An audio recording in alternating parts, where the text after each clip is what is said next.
Canadian farmers grow a lot of different crops. I'll bet many of them make their way to your table every day. Out of all of them, canola is the most versatile in your kitchen and an excellent choice for a healthy diet. Canola is easy to spot by its bright yellow flowers. These beautiful fields swaying in the wind have become a common sight on the prairie landscape. By harvest time, the flowers have been pollinated, formed pods, and filled up each tiny canola seed with up to 43% canola oil.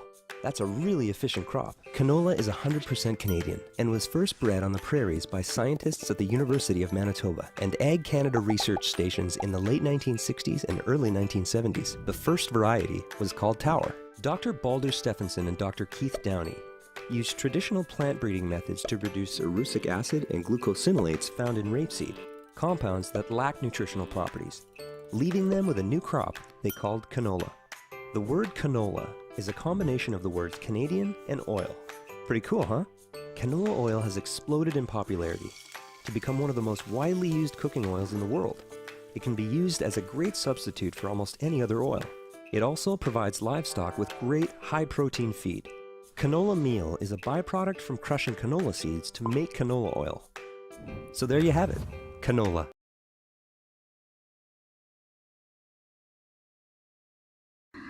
Today, both of us we will talk about content in canola oil and how we use canola oil in cooking. Okay. Okay, so let's get started. Firstly, what is in canola oil? Okay, so firstly, canola oil has really low saturated fat, which helps to cut cholesterol level. Second, it is high in cooked fats, which are alpha-linolenic acid, which is known as omega-3 fatty acid, and alpha-linoleic acid, which is omega-6 fatty acid. The function of omega-3 fatty acid is to prevent and manage heart disease, and the function of omega-6 fatty acid is for brain. Okay, and lastly, canola oil has higher vitamin E and K, which is reduce skin problem and reduce aging sign. As we know, vitamin E has as antioxidant, and vitamin K helps for blood clotting. So next we will talk about how can we use canola oil in cooking. So basically we can use canola oil for stir fry, grill, baking, and then for salad dressing, and to make sauce. So there are many ways that we can use in cooking by using canola oil. Yes. So let's buy canola oil.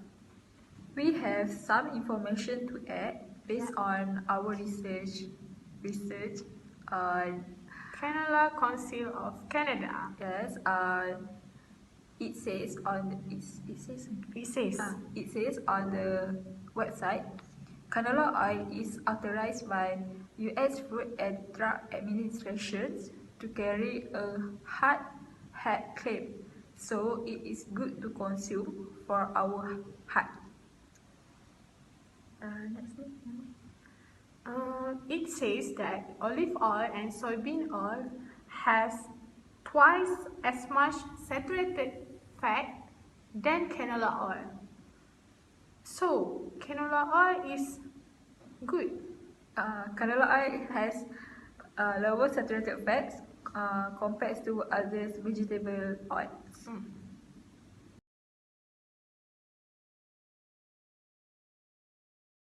So the first step is to clean the seed in a vibrating sieve. The seeds, smaller than the openings in the sieve's mesh, fall through to a conveyor below. The foreign material remains on top. A conveyor moves it to a storage bin where it's collected for sale as cattle feed. The seeds pass by a magnet. It removes any metal that may have fallen in during the journey from field to factory.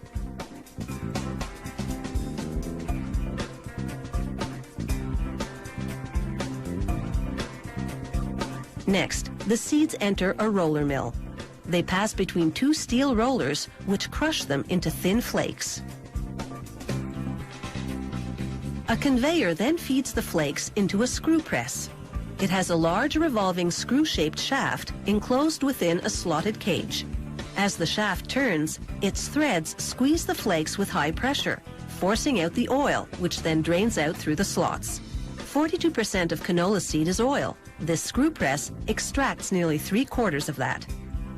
The remainder is still trapped in the pressed flakes, now referred to as canola cake.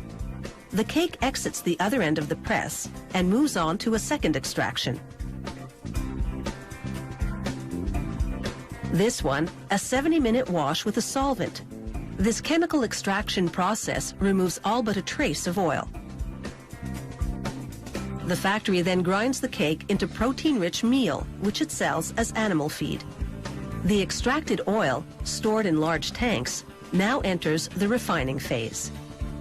First, they wash the oil for 20 minutes with sodium hydroxide. During this wash cycle, they spin the oil at high speed so that the centrifugal force separates the natural impurities, which the factory later sells to soap manufacturers. After this cleaning process, the canola oil is visibly clearer. However, it still contains natural waxes, which make it look cloudy. So the next step is to cool the oil to 5 degrees Celsius. This thickens those waxes so they can be filtered out. The waxes don't go to waste either. The factory uses them to produce vegetable shortening.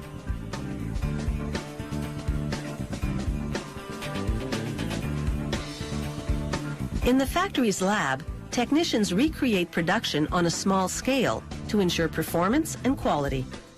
Meanwhile, back in the factory, after washing and filtering the oil, they bleach it to lighten the color, then use a steam injection heating process to remove the canola odor. The oil is now fully refined and ready for bottling. The equipment first turns the plastic bottles upside down and injects filtered pressurized air to blow out any dust or dirt inside. Then it turns the bottles right side up again to position for filling. Just before a nozzle starts filling, it applies a vacuum. If there's no suction indicating a leak in the bottle, the machine automatically ejects that bottle from the line. Each bottling machine in the factory fills 22,000 bottles per hour. The labeling machines work at the same speed. They spread glue on the back of each label, then apply the label's edge to the bottle. The bottle spins, wrapping the rest of the label around itself.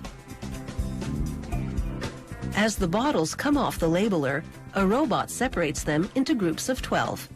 Then it picks up and deposits each dozen in a shipping box.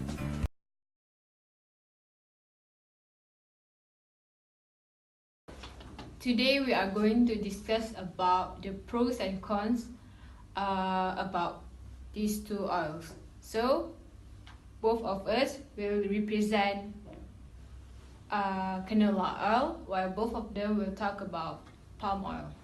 So let's get started. Okay, so the advantage of canola oil is contain omega-6 and omega-3 fatty acid, which it make the healthiest cooking oil and which is good for diet. But I think although canola oil is good for diet, but it's still a GM product, right? Because it is modified from its rapeseed oil to become the canola oil. So it's mostly extracted through hexane solvent extraction, which from this process it leaves the oil damage and will create the high level of antioxidant and trans fat content. So we think that palm oil also have a lot of benefit, which is palm oil is a great source of tocotrienol. Tocotrienol is a type of vitamin E and act as antioxidant. But as we know that palm oil have high saturated fat content. As we know, saturated fat is very bad for our health. It can raise bad cholesterol, LDL, and this will lead to diseases, don't you think? For canola oil, did you know that canola oil has 7% of saturated fat, which helps us to cut our cholesterol level. So it's good for our health. But although canola oil can cut the cholesterol level, but it still have a high number of trans fat, which is about 0.56% of total fatty acid in canola oil. So it can raise a bad cholesterol, which is LDL cholesterol, and lower the good cholesterol, which is HDL cholesterol. This can also cause inflammation for our body. So, opposite from that, palm oil has a high smoke point, which is it will remain stable under high heat. So that if we want to fry or cook our food, our palm oil is the great choice to use because it has high smoke point.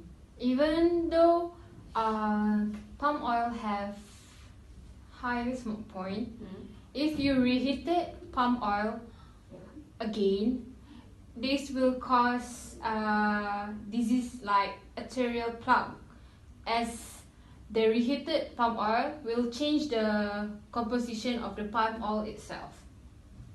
Okay, for your information, canola oil has rich in vitamin E and vitamin K, which vitamin E give an antioxidant and vitamin K bring for normal blood clotting. So it can reduce skin problem and aging sign like acne or wrinkles on the face. Don't you think it's good for our face and also our body?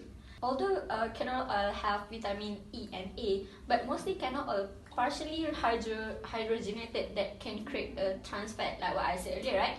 So this trans fat is not good for health because it can lead to coronary heart diseases. As you all know, coronary heart diseases is one of the most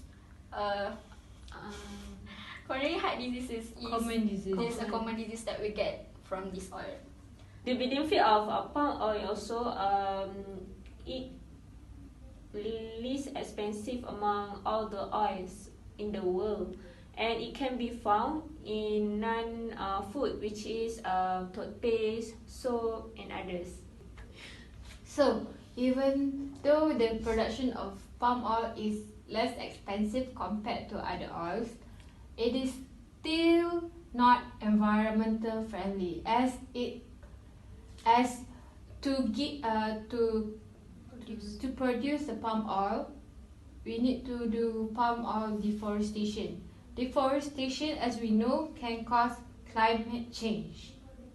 So it is still not environmental friendly. So I think in the conclusion, both canola oil and palm oil has its own advantage and disadvantages. So I think that it's up to the consumer itself to choose which oil they want to use in their house, right? Yes. So choose Choose your your oil oil wisely.